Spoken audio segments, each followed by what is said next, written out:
No importa qué monos haga con el cuerpo, no importa eso, no te importa nada. Tú ves el corazón, un corazón arrepentido, contrito, un corazón que quiere adorarte porque te exalta, porque te admira. Bendito Dios, permite que hoy en este día celebremos todos en un mismo sentido, con un mismo espíritu, con un solo gozo, que es el tuyo en nosotros, Padre.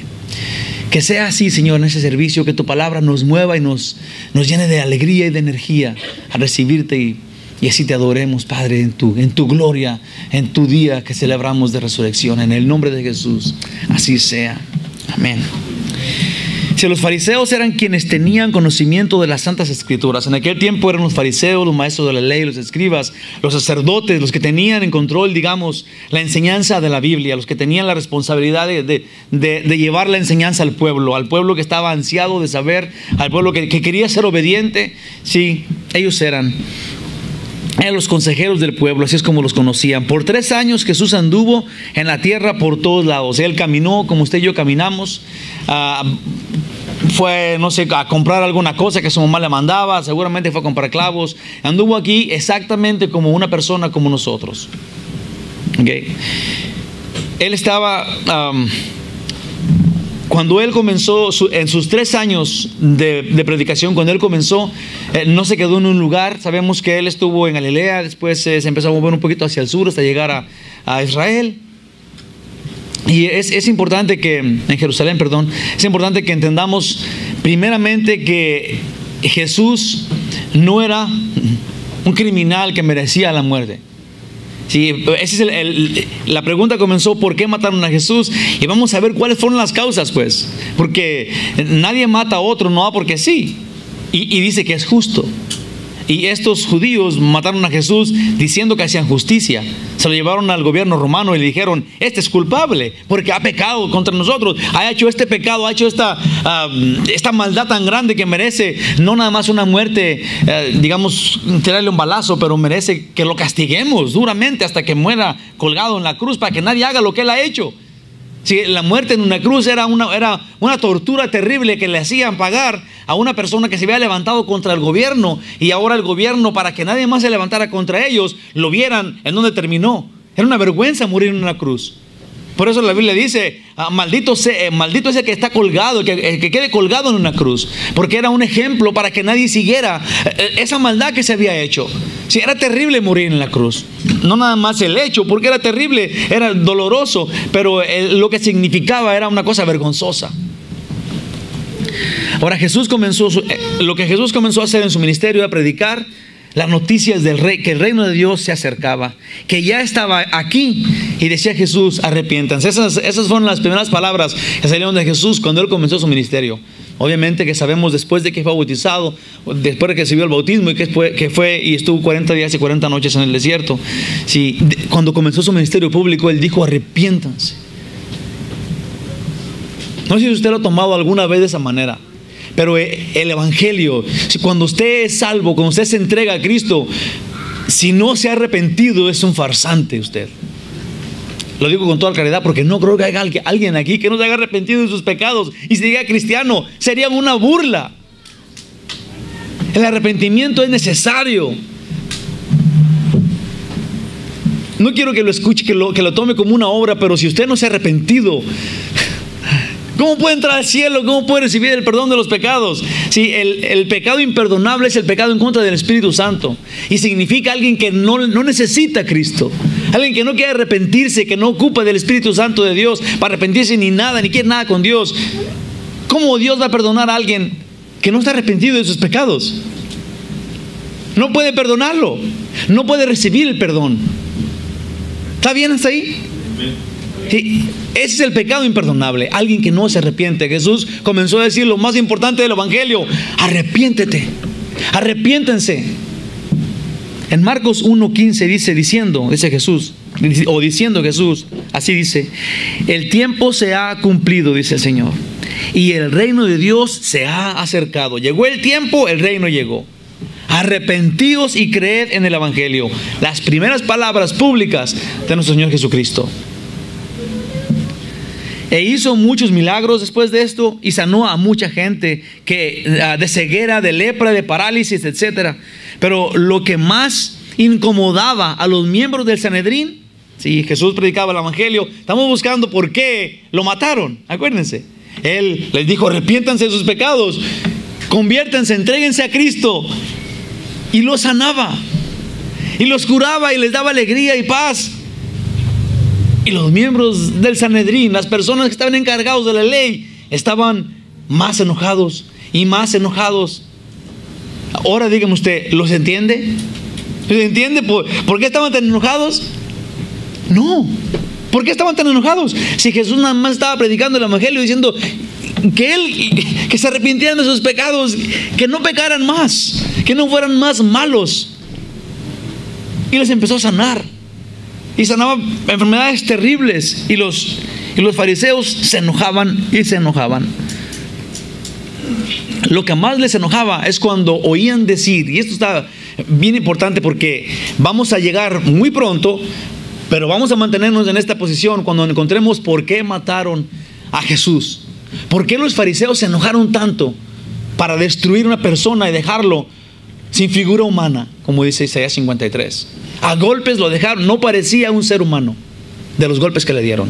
No sé si usted ha escuchado, pero ahora que salió la película de Mel Gibson hace unos años, decían que cada vez que pegaban el látigo en las personas, lleno de tornillos y lo que le ponían ahí, arrancaban el cuero de las gentes.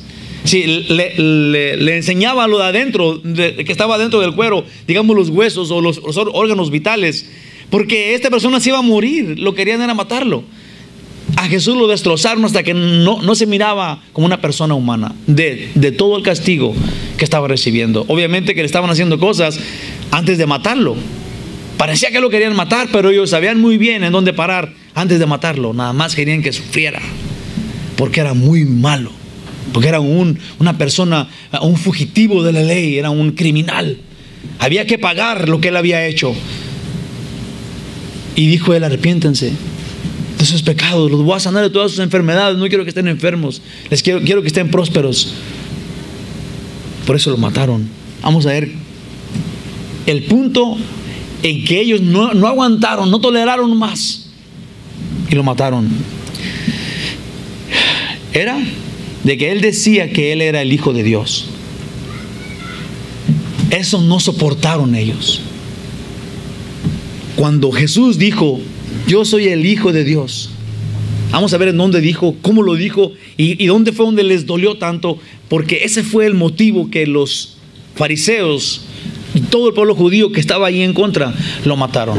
Se me hace tan importante entender por qué lo mataron, porque ahora usted va a saber lo que hay detrás del corazón de las personas que no creen que Jesús es Dios. Por amor de Dios, no es nuevo. Por eso mataron a Cristo, porque no creían que Él era de la misma naturaleza que Dios. Les caía mal, no lo podían tolerar que alguien dijera que Jesús tenía en Él el Dios omnipotente, el Dios omnipotente, reo de muerte. Por eso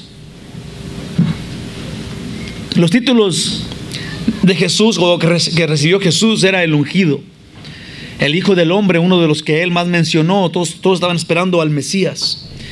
Todos hablaban del Hijo de Dios, del que Dios enviaría para traer justicia y paz y reinara sobre ellos por siempre. Ellos estaban esperando a este Mesías. Sabían que era un hombre, pero cuando llegó se les hizo poca cosa. Pero no lo ignoraron y le dijeron: ok, tú dices eso, está bien. Sino lo mataron. Y él dijo: no me crean por lo que digo, crean por lo que hago. Sí, no se fijen, yo no digo nada por mí. Mi padre me dijo a mí lo que dijera y nomás hago lo que dijo mi padre. Y ellos lo mataron porque no soportaban que alguien fuera Dios, alguien que estaban viendo ellos, alguien que conocían. Lo mismo pasa hoy. Cuando usted le dice a una persona: yo creo en el Hijo de Dios, de la misma naturaleza que el Padre, y ellos no lo creen y dicen que andan llevando el evangelio y tocando las puertas a medianoche, a las 9 de la noche, los he mirado. ¿Por qué tan aferrados a decir que Jesús no es Dios? Ahora lo entiendo. Sí, lo mataron. Las personas que así creían. Y en Isaías 9:6 dice: porque un niño nos es dado. Un hijo nos es nacido. Hijo nos es dado. Y el principado sobre su hombro. Se llamará su nombre admirable, consejero, Dios fuerte. Esos eran los títulos que se le estaban dando al Mesías. Pero dice Dios fuerte, Padre eterno. Ok, yo no sé en dónde pongan esas palabras el que no crea que Jesús es Dios. O sea, ¿en dónde ponen, cómo acomodan esas palabras? ¿En qué lugar las ponen en sus vidas o en su fe de ellos? Cuando se estaba pensando que el Mesías iba a ser Dios fuerte, Padre eterno, Príncipe de paz. Jesús no mantuvo su identidad en secreto. La pregonaba cuando fue público, la pregonaba a diestra y siniestra, pero no querían creerle. Por 3 años lo investigaron, haciéndole toda clase de preguntas para atraparlo para poder acusarlo de blasfemo. Aún así nunca pudieron atraparlo hasta que Dios lo permitió, hasta que Él sabía: este es mi tiempo, esto va a suceder. Jesús no se escondía de nadie, sino que ellos temían.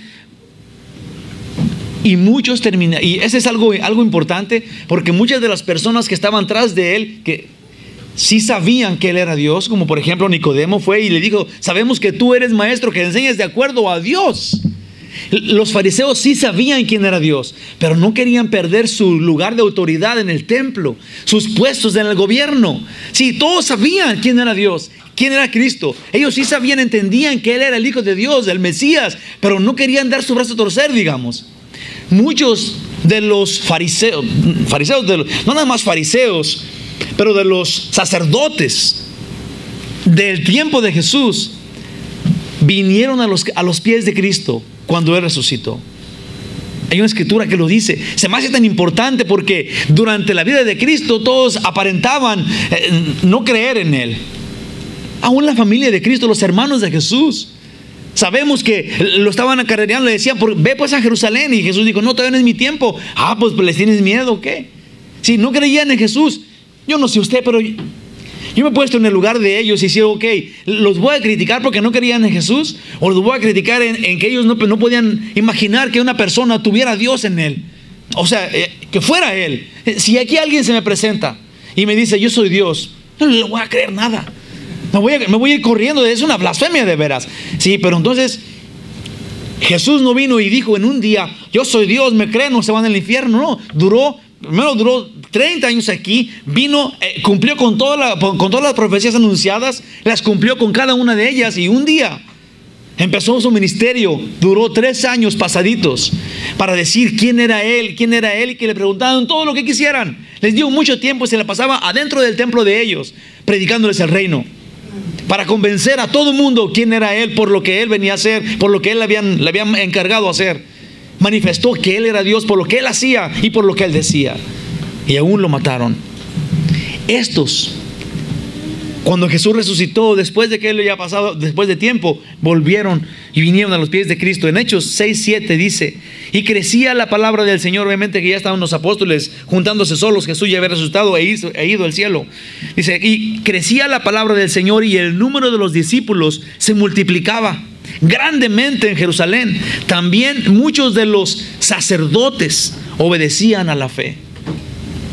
De los sacerdotes con poder y autoridad en el gobierno, de los consejeros de la ley que estaban contra Jesús y que le decían a la gente que Él no era el Mesías, ellos empezaron a caer a los pies de Cristo. Si ya sabían quién era Él, pero se esperaron hasta que ya no hubo más escapatoria. No espere usted, hermano. Si usted ya sabe que es Cristo, ahorita adórelo, ahorita, no espere tanto, porque a lo mejor no tienen la oportunidad. Adórelo ahorita. Un ejemplo de los que se convirtieron era Nicodemo, ya dijimos. Luego muchos más cayeron a los pies de Cristo. Y entre más tiempo pasaba, les era más difícil seguir viviendo con esa mentira que conocían que era mentira, porque ellos sí estudiaban la Biblia. Pero si Jesús terminaba diciendo quien Él decía que Él era, si Jesús terminó, o digamos que si ellos descubrieron que Jesús sí era que sí sabían, pero digamos que todo el mundo estaba yéndose con Jesús y ellos sabían la verdad, no nos quedó otra más que decir, lo que Él dijo es cierto, pues. Nosotros estábamos mal. Es más difícil que una persona que ya ha negado la fe venga a los pies de Cristo que alguien que no ha escuchado nada, porque ahora tiene que doblegarse ante lo que Él dijo y lo que Él había proclamado saber como sabio o como maestro que pensaba. Era más difícil para un maestro. Ahorita mismo lo estamos viviendo. Sí, hay personas que se envuelven en estas sectas. Y luego llegan a tener, digamos que a mí me pusieron a cuidar a los niños, o me pusieron a hacer esto en tal o cual secta. Sí, para que esta persona, digamos que entiende la verdad, sabe quién es Cristo, para que esta persona salga de esa cueva, ahora tiene que doblegar su autoestima. Ahora tiene que decirle a todos que él, sabiendo la verdad, estaba mintiendo y viviendo así. Es bien difícil para una persona que ha estado en una secta salir y ahora decir, no es cierto, Cristo es la verdad, yo era una mentira. Es bien duro, y gloria a Dios que todavía vemos esos ejemplos. Hay mucha gente que ha salido de esos lugares, como de los mormones, entonces de Jehová, aún los musulmanes se están convirtiendo, siendo que toda su vida, una persona que está metida en una secta de estas, y un día cambia, es odiado por todo el mundo, es una carga terrible. Sus familias los corren de sus casas, especialmente los musulmanes, no tienen heredad con ellos, no son nadie, digamos. Jesús era el Hijo de Dios. Si eso era, a los fariseos les arruinaría sus carreras y quedarían sin trabajo. Entonces Jesús podía hacer todos los milagros que quisiera o sanar a todos los que Él pudiera, pero que no dijera que era el Hijo que Él era el Hijo de Dios. Porque entonces Jesús mismo estaría diciendo que Él es Dios mismo. Acuérdense ustedes, no tenemos al Hijo de Dios, que es Dios, y no tenemos a Dios, que es otro Dios, y otro Dios que es el Espíritu Santo. Le pido por el amor de Dios que no crea así. Nosotros sí creemos que Dios se manifestó en tres personas, que sigue siendo uno, absoluto, soberano, eterno, magnífico, bueno. Un solo Dios. Un solo Dios. Jesús decía que Él era el único Dios. Eso les molestó tanto. Eso era lo que provocaría que legalmente, de acuerdo a ellos, fuera sentenciado a muerte. Una de las más grandes razones que ellos tenían para matarlo era por lo que lo agarraron. Por lo que lo agarraron diciendo que él, cuando lo agarraron diciendo que Él era Dios, es cuando lo mataron. Porque decían, como un hombre diciendo que es el creador del universo. Y ese, hermanitos, es el problema todavía en estas fechas. Sigue yendo ese mismo problema por la mente de los seres humanos, no ha parado. La gente no puede meter a Dios en un ser humano, y qué bueno que no lo hagan, porque hay uno solo que vino a este mundo y cumplió con todas las profecías anunciadas en el Antiguo Testamento, que son miles de profecías perfectas, sin falta, increíblemente perfectas, con número, cronológicamente. Cada profecía la cumplió Jesús con la mano en la cintura, simplemente con vivir. Anunciadas de todos los tiempos, hablando específicamente de, digamos, 4,000 años antes, cuando Dios prometió que de la semilla de la mujer iba a venir, de la simiente de la mujer iba a venir uno que le iba a aplastar la cabeza a la víbora. Empezando con esa promesa en la caída del hombre, que se vino y se cumplió con Cristo resucitado. Hablando de los testigos de Jehová y de los mormones, o hasta de los musulmanes, budistas, etc. Y sería algo aceptable también para nosotros el decir que ningún hombre puede llevar la majestad y la totalidad de Dios. Si no tuviéramos las Escrituras, sería así.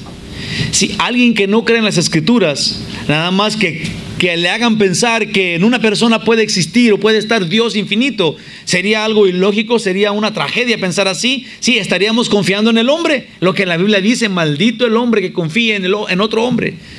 Entonces, tenemos que, para poder nosotros llevarle la verdad a alguien que crea que es, digamos que alguien que diga, no, Jesús no puede ser Dios porque la divinidad no puede estar en la carne. Porque esa ha sido siempre la legata, digamos así, la discusión por siglos. Lo divino no puede estar en la carne, no lo admite. Dios no puede estar así. Si no tuviéramos las Escrituras, sería difícil de alegarles algo, porque sería algo imposible. Pero tenemos las Escrituras que nos hablan de un Cristo, de un Mesías desde la caída. Y en Apocalipsis que nos dice: vengo pronto, vengo en breve, ahí vengo. Si Él es Dios que tuvo que venir, hacerse carne, sufrir como nosotros, una persona humana sin pecado, pagar por el pecado de nosotros, y entonces ahora nosotros tener salvación, era necesario que así sucediera. Era necesario. Así es como la ira de Dios contra el pecado sería apaciguada. Así es como Dios iba a quedar satisfecho cuando una persona sin pecado, completamente inocente, tomara el pecado de todos nosotros y Dios derramara su coraje, su ira contra esta persona, contra el pecado. Era necesario que eso pasara. Tenemos las Escrituras y podemos explicar paso a paso a un no creyente por qué creemos que Jesús es Dios. ¿Por qué creemos? En Génesis 3:15 es donde está la caída, donde Dios promete a un Salvador desde allí, donde tenemos ahí mismo en la que la promesa de uno que nos libraría del pecado, porque destruiría la serpiente antigua que es Satanás. Jesús dice esto, no solo a los fariseos, pero a todos los que se apartan de la verdad de la Biblia. En Juan 10, 36 al 38 dice: al que al Padre santificó y envió al mundo, vosotros decís, tú blasfemas. Sí, al que Dios santificó y envió al mundo, la gente decía, tú blasfemas. Porque, dice Jesús eso, porque dije, Hijo de Dios soy. Jesús dice eso. La gente dice que Él es el santificado, es el ungido de Dios, el que Dios envió. Llega al mundo y la gente le dice, blasfemas, porque dices que tú eres el Hijo de Dios. Están las Escrituras. Los fariseos estaban tan enojados con Él por esa razón, porque Él decía que Él era el Hijo de Dios. Y Jesús le está diciendo esto aquí. Tú blasfemas porque dije, Hijo de Dios soy. Si no hago las obras de mi Padre, no me creas. Mas si las hago, aunque no me creas a mí, creed las obras, para que conozcáis y creas que el Padre está en mí y yo en el Padre, dice Cristo el Señor. Eso sabemos de parte de Dios acerca de Jesús cuando fue enviado. Lucas 1:35 dice: respondiendo el ángel le dijo, el Espíritu Santo vendrá sobre ti y el poder del Altísimo te cubrirá con su sombra, le dijo a María. Dice, por lo cual también el santo ser que nacerá será llamado Hijo de Dios. Si Jesús no estaba inventándose un título, o alguien que lo conoció ya de grande le empezó a decir, oh, tú has de ser el Hijo de Dios. Tal vez Juan Bautista, no sé quién, a quién se imagina usted que tal vez le haya podido ayudar a Jesús. No, antes de nacer, él sabíamos, vimos en la profecía de Isaías, Padre eterno, príncipe de paz, Dios, ¿cómo dice? Dios fuerte. Y aquí el ángel le dice a María, de ti va a nacer el Hijo de Dios, de la misma naturaleza que Dios. No tenemos más Dios, hay un solo Dios. Hay un solo Dios. Dios glorifica al Hijo cuando nació en el mundo. Todos los ángeles lo alabaron cuando Él nació. Eso está en Lucas 2:14. Gloria en excelsis Deo, que es gloria a Dios en las alturas. Gritaban los ángeles enfrente de los pastorcitos. Y lo glorificó también en la resurrección. En Juan 12, 25 al 28 dice, el que ama su vida la perderá, y el que aborrece su vida en este mundo para vida eterna la guardará. Si alguno me sirve, sígame. Y donde yo estuviere, dice Cristo, ahí también estará mi servidor. Ahora yo le digo, de todo corazón, vamos sirviendo a Dios. Él dice que su sirviente va a estar con Él en el cielo. ¿Lo servimos? Vamos a servirlo de veras porque Él es Dios. No sirva a nadie más. Dios dice que no podemos servir a dos amos. Si servimos a Dios, dice, el que me sirve, con este voy a estar en el cielo. A este le voy a dar lugar conmigo en el cielo. Ahí estará mi servidor. Si alguno me sirviere, mi Padre le honrará. Dice Jesús en ese mismo pasaje, ahora está turbada mi alma. ¿Y qué diré? Padre, sálvame de esta hora, mas para esto he llegado a esta hora. Dice Jesús. Y luego grita, Padre, glorifica tu nombre. Entonces vino una voz del cielo. Esta es la tercera vez que una voz del cielo, que Dios tiene que romper las ventanas del cielo, quitar las nubes del medio y quitar lo que sea y sacar la cabeza, que nadie lo vio, pero la voz de Él gritaba, este es mi Hijo. En el bautizo de Jesús, en el bautismo de Jesús, en la transfiguración y esta vez. Cuando Jesús dice, está turbada mi alma, ¿qué voy a decir ahora? Me siento lleno del Espíritu Santo, ahora va a pasar algo y wow, se abre el cielo y salen como truenos del cielo y dice, este es mi hijo. Se lo he glorificado, que fue en su nacimiento, y lo glorificaré otra vez, dice el Señor, del cielo, con truenos en el cielo. Esta voz magnífica que salió en el cielo. Esta es por la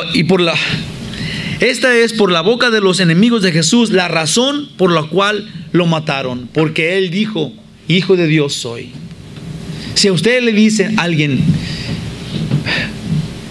que no creen que Jesús es Dios, entonces que le expliquen por qué los fariseos estaban tan enojados con Él. Si no es porque Él dijo y proclamó a los cuatro vientos, yo soy Dios, a mí me enviaron, yo soy el Hijo de Dios, y lo mataron. Ahora, los fariseos, las personas que no creen en Cristo como Dios, ¿en quién creen pues? O sea, ¿quién les dio esa enseñanza falsa para que ahora vivan con esa enseñanza falsa, conociendo la verdad porque dicen conocerla? A Jesús lo mataron, lo crucificaron porque dijo ser Hijo de Dios, que significa de la misma naturaleza, de la misma sustancia, la Biblia dice y afirma. En Juan 19:7, los judíos le respondieron, nosotros tenemos una ley. Fíjense bien en esto, lo que le dijeron a Cristo antes de matarlo. Nosotros tenemos una ley, y según nuestra ley debe morir, que Jesús debía morir, porque se hizo a sí mismo Hijo de Dios. No hay otra. Lo mataron porque Él decía ser el Hijo de Dios. Los fariseos dijeron, nosotros tenemos una ley, y si este dice que Él es el Hijo de Dios, merece la muerte por la ley. Legalmente merece la muerte porque dice que es el Hijo de Dios, porque dice que es Dios. Blasfema.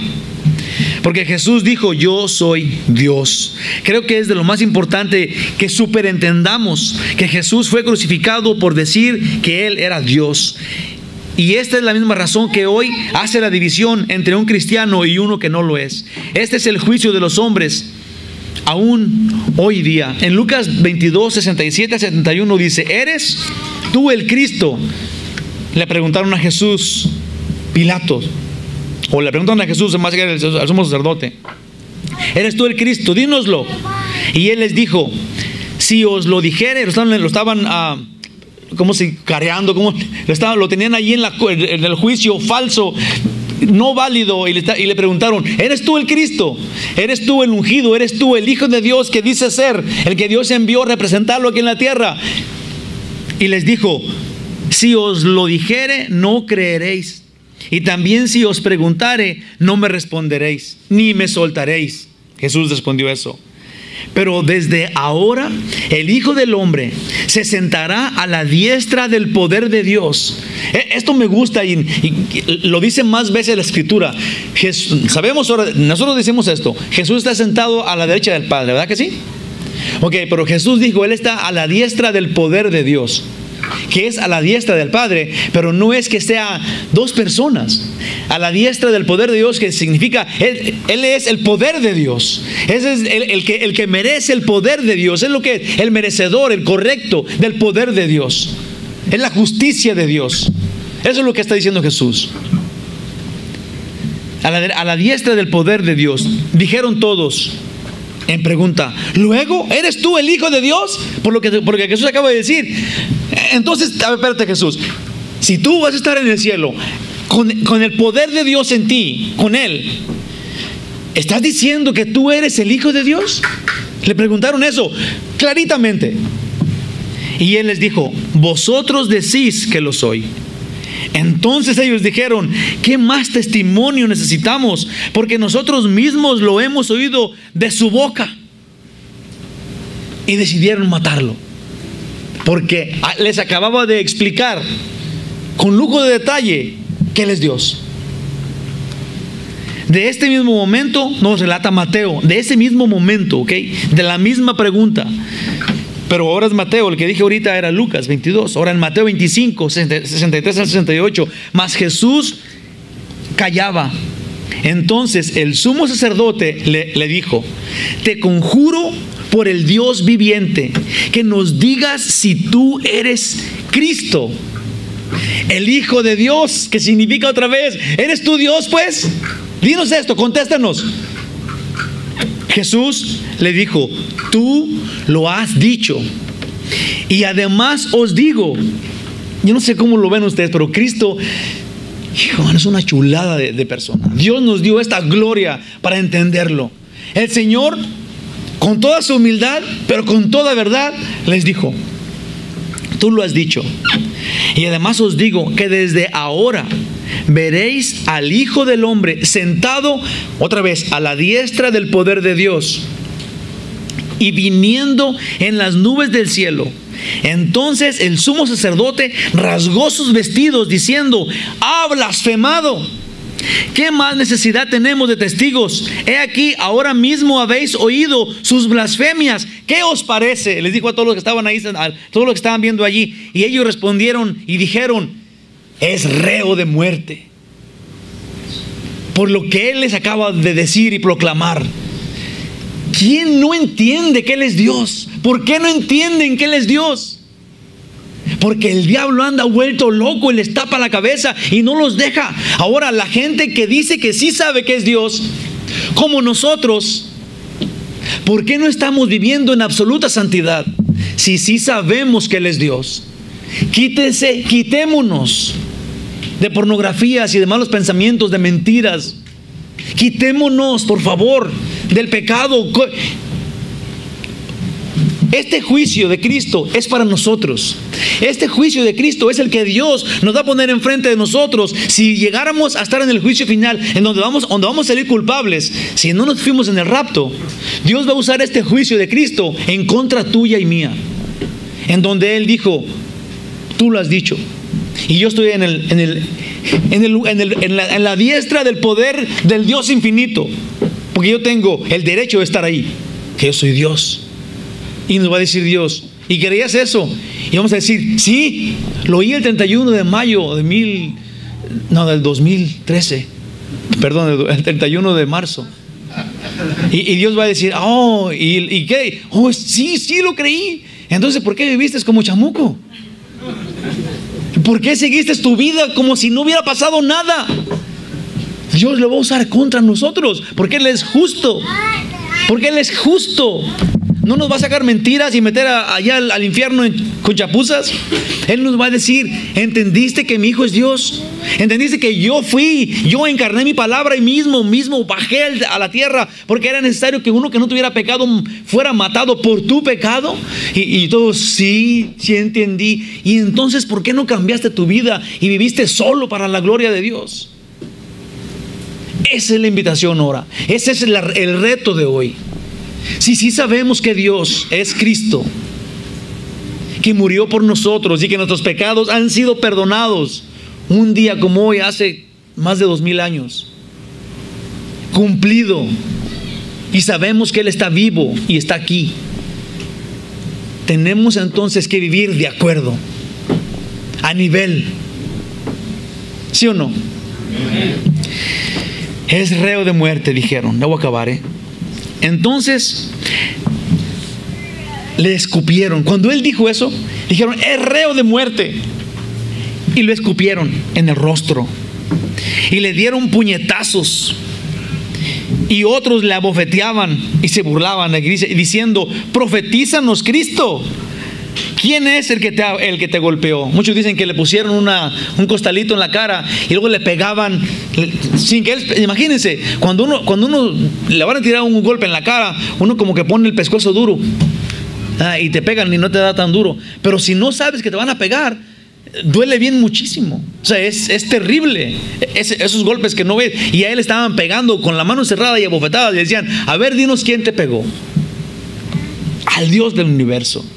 Isaías 53, del 5 al 12 solamente dice: muchos años antes del tiempo de Jesús, eso no dice, eso yo dije.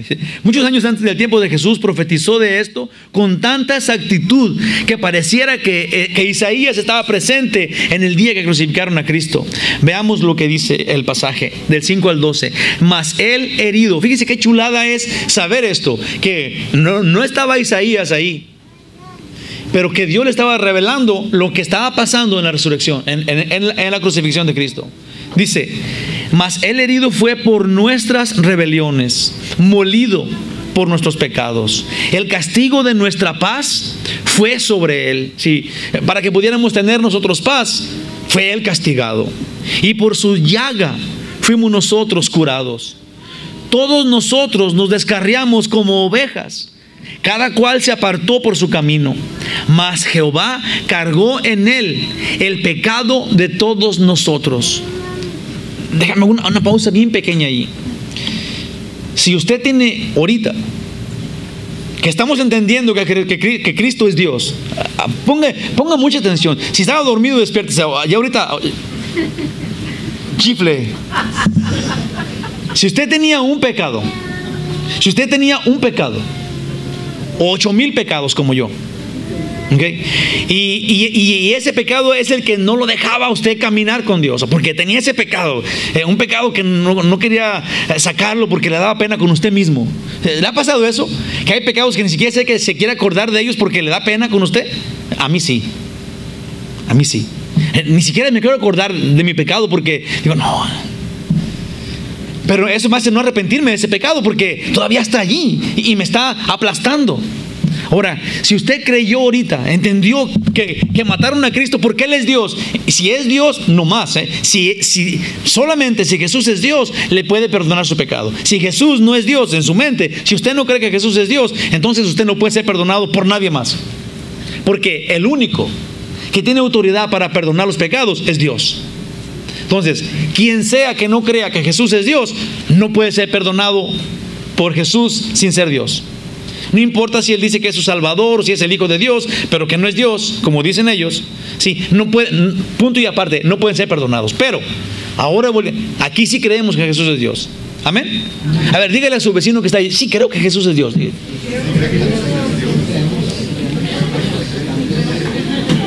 ¿Se la creyó al otro que dijo, sí o no? Ok, Dios agarró su pecado suyo y lo puso adentro del cuerpo de Jesucristo. Sí, aquí dice, mas Jehová cargó el pecado de todos nosotros en Él. Esos pecados vergonzosos, los pecados chiquitos y los pecados grandotes, los puso en Cristo. Y mató a Cristo con nuestro pecado. Lo destruyó, descargó ahí su ira contra el pecado y acabó con su Hijo con el pecado. Si usted cree esto, así de sencillo como se oiga y de simplón como soy yo, si usted su pecadillo lo echó en Cristo y usted sabe que Jesús es Dios y en Él se fue su pecado en la cruz y se murió su pecado, y usted acaba de ser liberado, absolutamente libre de cualquier pecado que usted haya cometido desde que nació hasta ahorita. Si usted cree que Jesús es Dios, lo que sucedió en la cruz fue su liberación suya, que ahorita puede estar sucediendo en su corazón de usted, y usted está siendo liberado absolutamente de todo pecado. Angustiado Él y afligido, no abrió su boca.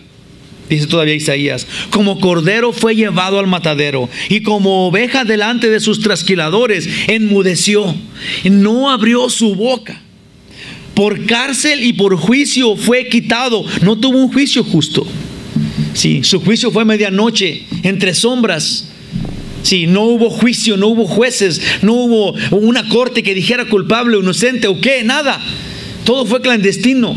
Vamos con mi compadre, vamos con mi tío, ese es el sacerdote, hasta que consiguieron que lo mataran. No tuvo un juicio justo. Eso dice Isaías. Dice, por cárcel y por juicio fue quitado. Y su generación, ¿quién la contará? Porque fue cortado de la tierra de los vivientes, que significa, lo mataron. Y por la rebelión de mi pueblo fue herido, y se dispuso con los impíos su sepultura. Sí, lo crucificaron con 2 ladrones, junto con los impíos. Mas con los ricos fue su muerte. Sabemos que fue en una tumba nueva de José de Arimatea, en donde lo metieron. Entonces, Isaías 53, ¿por qué sabía esto? Ahora decimos Isaías 53. Isaías, el profeta Isaías, ¿por qué sabía esto? Sino que Dios le estaba diciendo lo que iba a pasar cientos de años después. cientos de años después, con qué exactitud. Aunque nunca hizo maldad, ni hubo engaño en su boca. Con todo eso, Jehová, fíjate, él no tenía maldad, no tenía engaño en su boca, nunca cometió pecado, absolutamente era santo, era inocente, era puro. Y Jesús retó a la multitud que estaba contra él y le dijo: ¿quién me conoce de pecador? ¿Quién sabe que yo he hecho un solo pecado? Y todos se quedaron callados, porque él podía probar, increíble para un ser humano, probar que él nunca había cometido pecado. Nadie lo podía acusar de un solo pecado.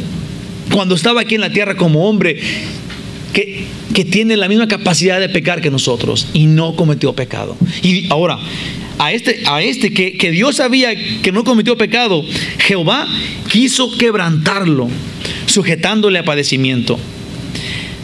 Le era necesario al Padre descargar su ira contra tu pecado en él. Y el mío también, pues no creas que nomás el tuyo, que el mío también fue ahí, gloria a Dios. Dios a él le pareció bien, le pareció justo que Jesús, con todos nuestros pecados, fuera agredido por su Padre, por él, dice, por el Padre.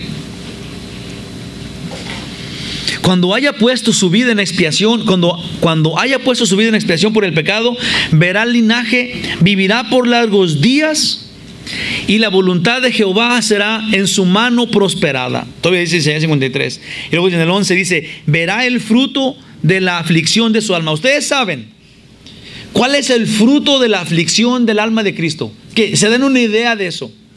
Jesús miró el fruto de la aflicción de su alma. La aflicción de su alma es como estaba en el jardín de Getsemaní, llorando sangre y diciéndole al Padre: Señor, si hay otra forma de que estos pecadores se puedan ir al cielo, que sea, pero que no sea mi voluntad, pero la tuya. Estaba afligido, no estaba afligido por miedo. Él estaba a punto de recibir la ira, de separarse de Dios por el pecado de nosotros, sí, y decir: Dios mío, ¿por qué me has abandonado? Él estaba temeroso de eso y lo hizo. Ahora, eso lo estaba afligiendo. Aún en Hebreos 12:2 dice que él le ganó más el gozo que tenía en su corazón que el sufrimiento, porque fuéramos salvos, que por el sufrimiento que él iba a tener.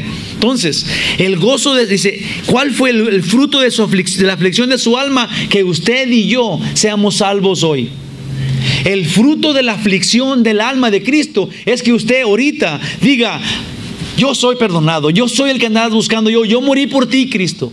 Yo me arrepiento de todos mis pecados y te quiero seguir de veras hasta donde sea, porque soy tu siervo y tu siervo va a estar contigo. Me lo acabas de prometer hoy. Es el fruto de la aflicción del alma de Cristo si usted hoy se declara de Él. Y quedará Él entonces satisfecho. Todo aquel que en Él crea obtendrá por gracia vida eterna en Él, y estará con Él en el cielo. Y esto a Jesús le satisface. Por su conocimiento, dice todavía, justificará a mi siervo justo a muchos, y llevará, porque él sí sabía lo que estaba haciendo, y llevará las iniquidades de ellos, llevará sus pecados. Por tanto, yo le daré parte con los grandes, y con los fuertes repartirá despojos, por cuanto derramó su vida hasta la muerte, y fue contado con los pecadores, habiendo él llevado el pecado de muchos, y orado por sus transgresores. ¿Se acuerdan cuando Jesús oró por sus transgresores? Cuando estaban a punto de matarlo, que estaban colgándolo en la cruz, y que volteó con su Padre y le dijo: perdónalos, no saben lo que hacen. Y lo estaban matando, ya no tenía figura humana, estaban a punto de levantarlo en una cruz, clavado, colgado allí. Y le dijo a su Padre: perdónalos porque no saben lo que hacen. La razón es de que él sí sabía qué estaba haciendo. Él sabía que estos que lo estaban matando eran los mismos que él quería salvar de la miseria en la que estaban viviendo. El fruto de su obra de él somos nosotros, preciosos. Somos usted y yo.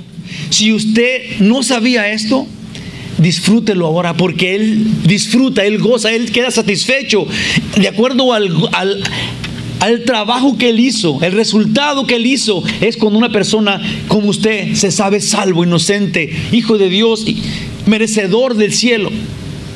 Si usted se siente indigno del cielo, está bien.